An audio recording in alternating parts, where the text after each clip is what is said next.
आप देख रहे हैं कर्तव्य एवं निष्ठा का बयान, साहित्य और संस्कृति का बयान, समता की आवाज बयान टीवी।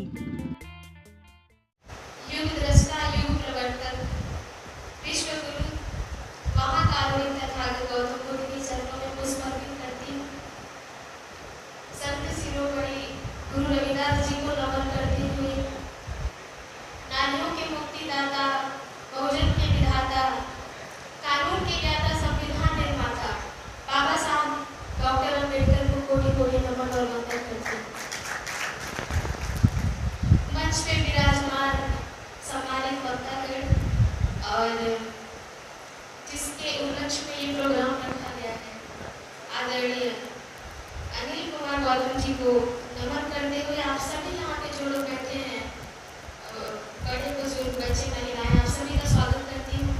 हालांकि मेरी तबीयत थोड़ी खराब है और आवाज़ में मैं कोशिश करती हूँ, आपका आदेश हुआ है तो मैं आपके बीच में कुछ पंक्तियाँ रखने की कोशिश करती हूँ।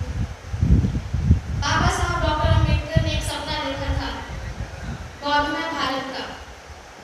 बाबा साहब डॉक्टर अम्बेडकर ने कहा अपने अंतिम समय में कि मेरा जो भी समय बचा है जिंदगी का, अब मैं